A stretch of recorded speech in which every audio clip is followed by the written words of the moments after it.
বিশ্বকাপ শেষ হওয়ার পর আজকের ম্যাচে মেসি ইন্টার মিয়ামির হয়ে একাদশের শুরু থেকেই ছিলেন।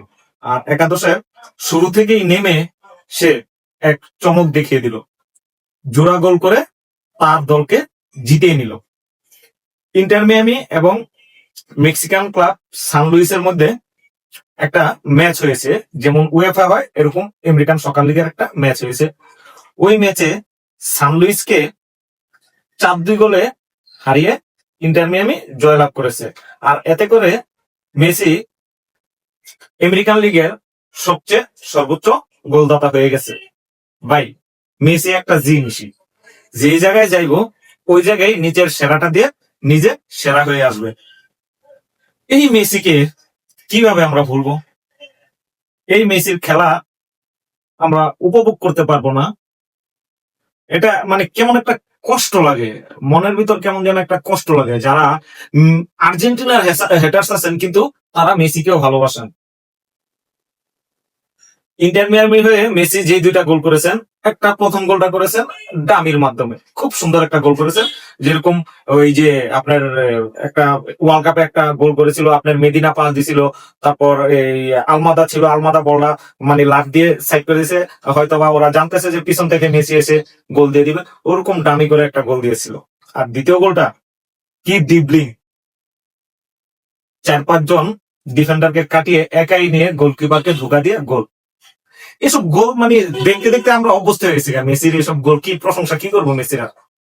এই বয়সে এসে যে প্লেয়ারটা মানে নতুনদেরকে সুযোগ দিবে, ক্লাবে হোক জাতীয় টিমে হোক, যে নে ভাই তোরা খেল, আমি তো অনেক বছর সার্ভিস দিলাম তোদেরকে, তোরা এখন খেল।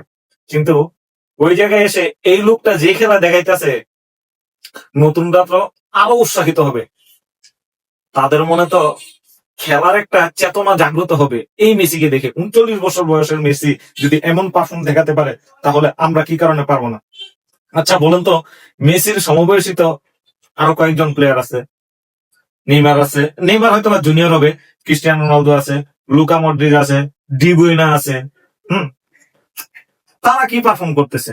আর সবচেয়ে ভালো খবর যেটা, ইন্টার মিয়ামিতে কোসামেরি যোগ দেওয়ার পর প্রথম ম্যাচে কোসামেরোর তেমন একটা ভালো দিন যায় নাই, কিন্তু এই সেকেন্ড ম্যাচে মেসির সাথে কিন্তু কোসামিরুর রসায়নটা খুব সুন্দর হয়ে গেছে।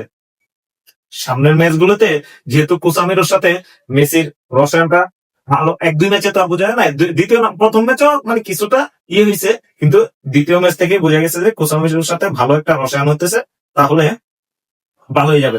আর ইন্টার মিয়ামির আরেকটা প্লেয়ার আছে, এলেন, মানে বার্সা আলবা আর ইন্টার মিয়ামির এলেন, এই দুইজনের মধ্যে কোনো পার্থক্য নেই। বার্সাতে যেমন আলবা লেফট ব্যাক দিয়ে কর্নারে এসে, ডিপ বক্সের কর্নারে এসে মেসিকে খুলতো, ঠিক তেমনি এলেন ছেলেটাও লেফট ব্যাক দিয়ে দৌড়ে এসে মেসিকে খুঁজে। এই মেসিকে থামানো কি সম্ভব হবে? সে যদি না থামতে চায়, আমার তো মনে হয় না।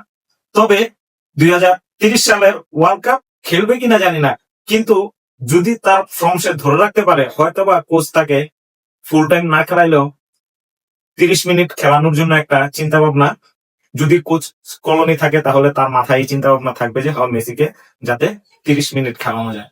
তবে মেসির সাথে আর কারো তুলনা হয় না। Messi is the god.